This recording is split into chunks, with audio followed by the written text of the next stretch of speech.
On behalf of the Wakatipu High School's Science Buskers, we would like to present our experiments on light and colour.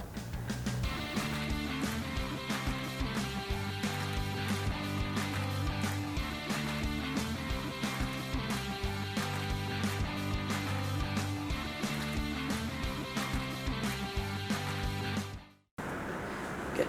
Greetings. My name is Liam, and today I'll be doing two interesting fire-related experiments.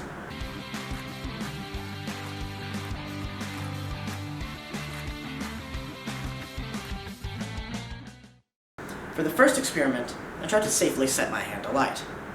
My first attempts involved mixing flammable liquids together, soaking my hand in water, and coating my hand in a fluid and lighting it. It was hard to keep a flame going because the water mixed with the liquid, and without water I would have gotten burned since there was nothing to stop the flame from singeing my hand. As I could find no solutions, I turned to the internet. After a while, I found an easy experiment that required little materials and was the safest so far. For this experiment, you need a lighter, some matches, a large bowl, around 500 milliliters of water, dishwashing liquid, and 200 milliliters of water. Firstly, you pour the dishwashing liquid into the bowl. Next, you mix it with the water and remove any surface bubbles. Then you hold the lighter onto the surface of the liquid and hold the button down. Gas bubbles should rise to the surface.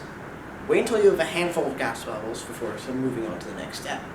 This step is very important. Douse your hand immersed in water so you won't get burned during the experiment. Then, put your hand in dishwashing liquid so the bubbles do not pop. Finally, scoop some of the gas bubbles into the hand as shown. Then, light a match and touch it to a bubble. Your hand should stay alight for a few seconds. If your hand feels too hot, soak it under running water to extinguish the flames. Always remember to be safe around fire and do not let the fire spread to flammable objects such as clothing or paper. Why does this happen? When you stick the lighter under the surface, gas bubbles rise to the top. The gas is trapped inside these bubbles, so when the fire comes into contact with these bubbles, it will burst into flames, causing one mass reaction, which gives the effect of setting your hand alight. The gas burns out in a few seconds, so it does not stay alight long enough to hurt you. The second experiment I will show you is a tabletop fire tornado. It might sound difficult, but the science is actually quite simple, although I did break several glasses while trying to get a prototype. This project took a while to get right, and I still have not perfected it. This is just a rudimentary version of it, and there are many different ways you can attempt this. How does it work? While the platform is stationary, no air currents are interacting with the fire, which is called a lazy flame, while still. When the platform is spinning, air currents push the flame into the center of the platform. Why do you get air currents while moving? Well, the principle is the same one as when you stick your hand out the window of the car. The air is stationary, but you are moving through it, which your hand has to push through. This gives the effect of wind to the passenger, while someone standing outside the car would feel no wind. When spinning, the fire rotates at the same speed as the platform. The stationary air provides air resistance to the open flame, so it gathers in the center of the platform when there's less air and is moving slower. When the platform stops, rotating air currents slow down and the fire returns to normal. This experiment is called the chemical traffic light. It's a cool experiment that uses different chemicals to identify the different levels of oxygen in a specific solution. There are 4 different chemicals in this reaction: water, glucose, sodium hydroxide, and indigo carbon. I will start by adding 90 ml of hot water into a conical flask. Then I will add 10 ml of sodium hydroxide. Putting that aside, I will create an alkali solution of glucose in a separate beaker by dissolving 4 grams of glucose in 50 ml of hot water.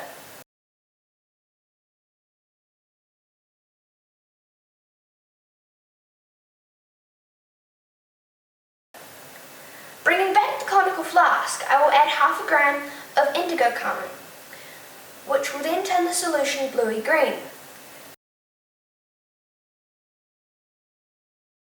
Then I will tip the alkali solution of glucose into the beaker, put a bung on, and the reaction has begun.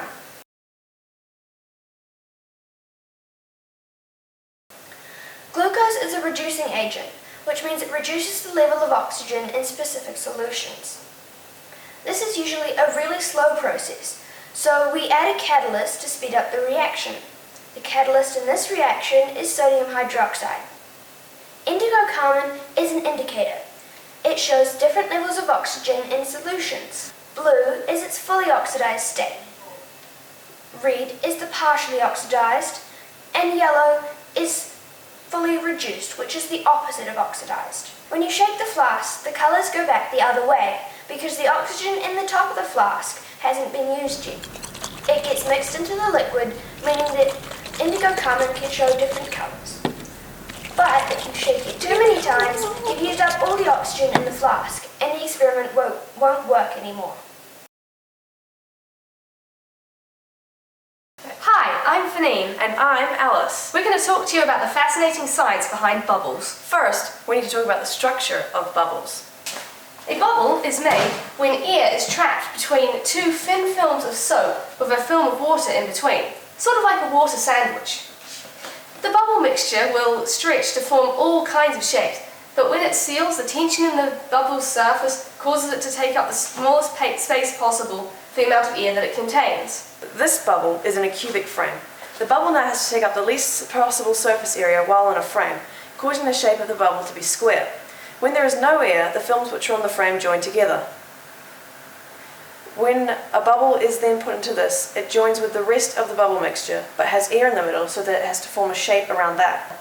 Essentially, when in a square frame with air in it, the shape with the least surface area is a square. If the frame is triangular, the bubble will also be triangular. Now we need to quickly cover light waves. Visible light is part of the electromagnetic spectrum.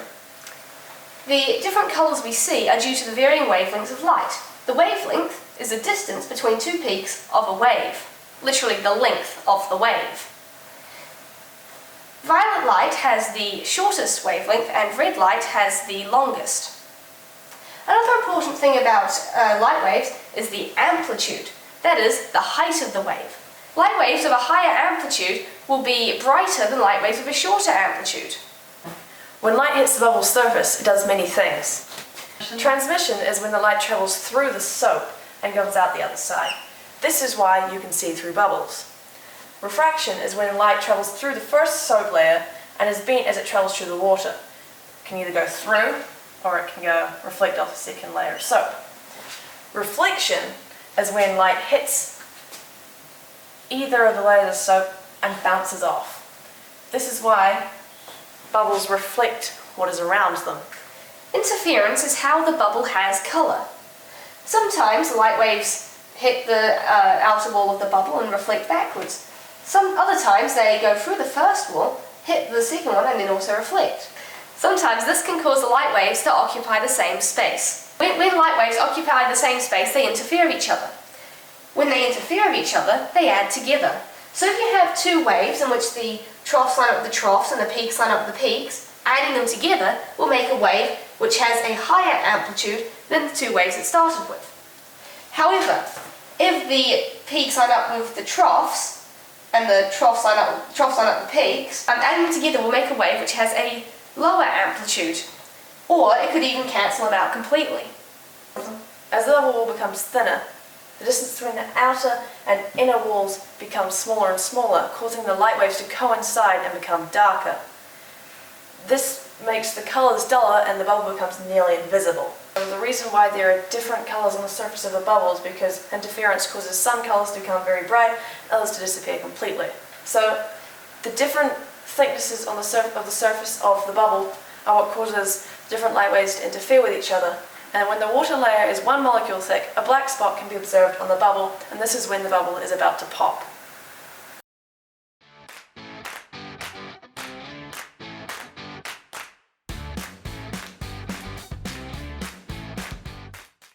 Today I'll be talking about glow sticks and how they work. The chemicals used in glow sticks can burn the eyes, irritate the skin, burn the mouth and throat if swallowed. So that's why we scientists use eye protection, lab coats and work gloves.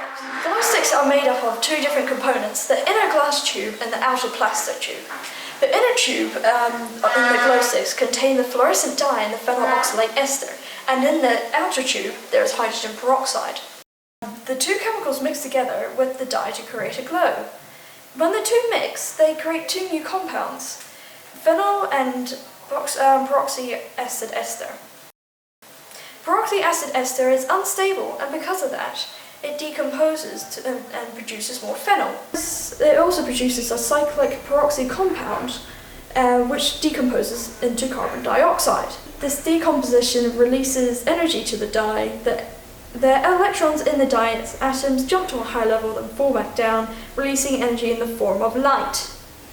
Glow sticks are fun and all, but they're bad for the environment. The plastic tubing is good for bending, but it's just not very environmentally friendly. Thank you for listening in.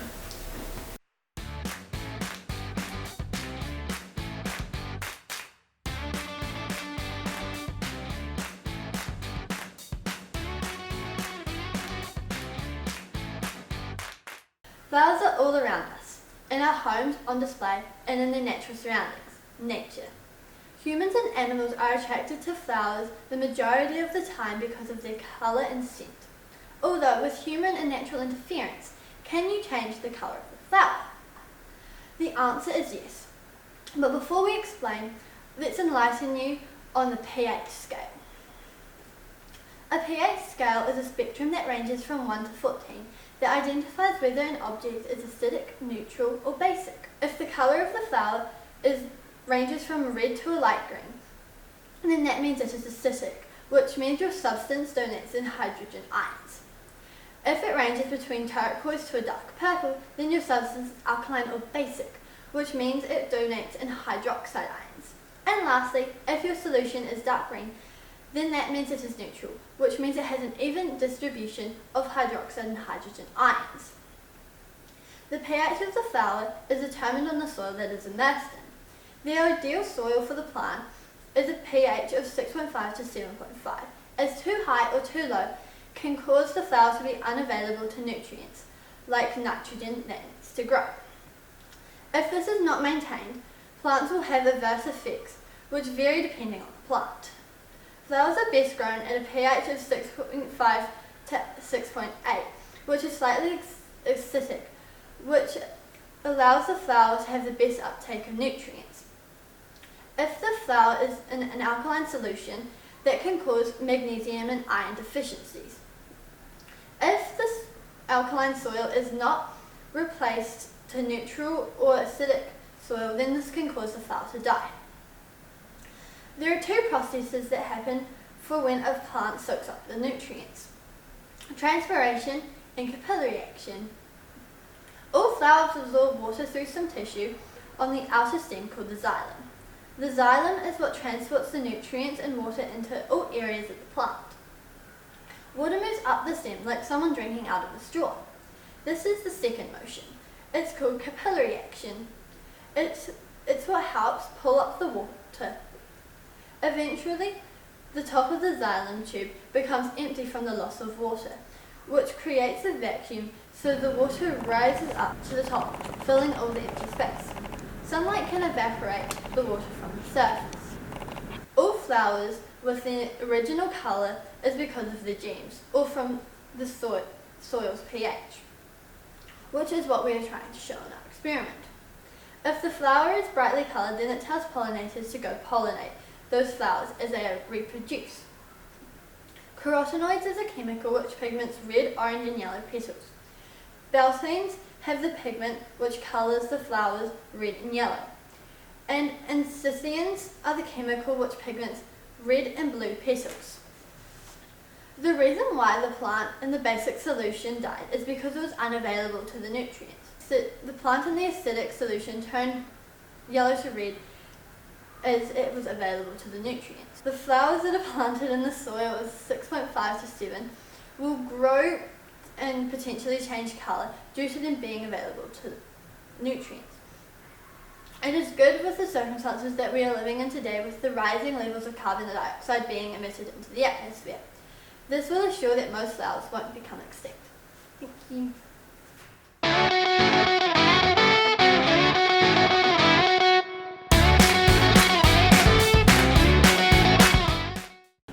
This project is Pepper's Ghost. It is an optical illusion in which causes an object to become seemingly transparent from the audience's perspective. Now, Pepper's Ghost has been around since 1558, when it was first published by Giambattista della Porta in his book Magia Naturalis, detailing how we can see in a chamber things that are not. It was popularized by John Pepper in 1862 and is now used in everything from the Haunted Mansion in Disneyland to music performances with deceased celebrities. Now, the way that this works is that light from the object, in this case the lovely Jacob, travels, hits the glass pane inside of the box and rebounds toward the audience. The light of the object is combined with the light behind the glass. This creates an effect where the audience can see both the object and the background at the same time, a ghost. Some light waves from the object travel through the glass and have no effect on the audience. The waves that don't reflect off the glass into the direction of the audience.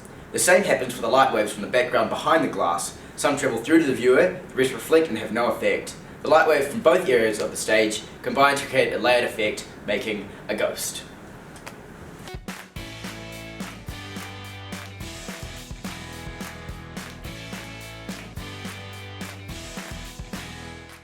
In this flaming colours experiment, we mix different chemical ions with copper chloride and then lit them on fire to see what colours we produce, as shown in this experiment. When you heat up an atom, it can release energy in 3 different ways: heat, sound and light. Sound being a wavelength that you can hear, light being a different wavelength, and heat just being a measure of how fast an atom is moving. What we see here is what happens when an atom releases that energy as light. Light is actually a lot of different things. It is actually a wavelength, and it can be tons of different energies, as shown by the electromagnetic spectrum. The less energetic a wavelength is, the more far apart the peaks are. We can only see a small part of the electromagnetic spectrum, called the visible spectrum, but it makes up everything in our lives, from radios to X-rays. The visible light spectrum ranges from blue being the most energetic to red being the least energetic. So the more energy an atom gives off, the closer that light is towards blue, with the less energetic atoms giving off less energy, producing red light. And as you can see by this experiment, we've managed to get atoms to release different amounts of energy, displayed by the different colours ranging everywhere from blue to green to red and orange. When you excite an atom, you give it a lot of energy, which forces the electrons, as shown in the Bohr model, to go up a level. Those electrons cannot sustain those energy levels and must eventually drop back down. When they do drop back down, those electrons must release that energy, and in this experiment, that energy is released as light. When that light is at a certain energy level, we can see it, which I just talked about before, with higher energy being blue, lower energy being red, and anywhere in between, as shown by these chemicals which I've burnt. The more electron levels an electron descends, the more energy is emitted, and the closer it is to blue. Visible light only contains a certain amount of energy. We can only see the energy given off by electrons when they're moving between the 5th level and the 2nd level on the Bohr model.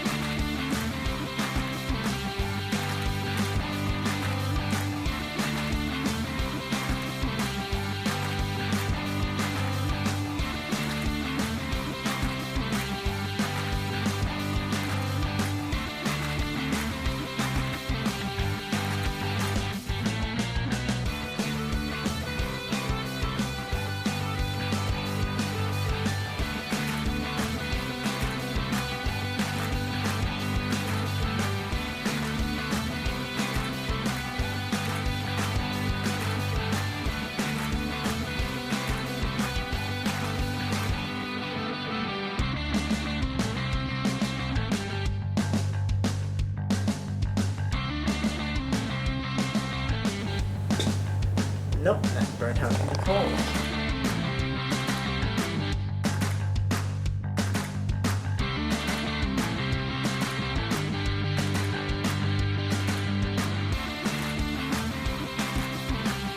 Works. But seriously, how does it look? Does it look really cool? Yes. As cool as it does IRL? Yes. Sweet!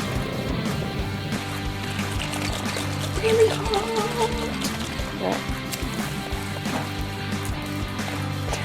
My hand went a bit crispy for that.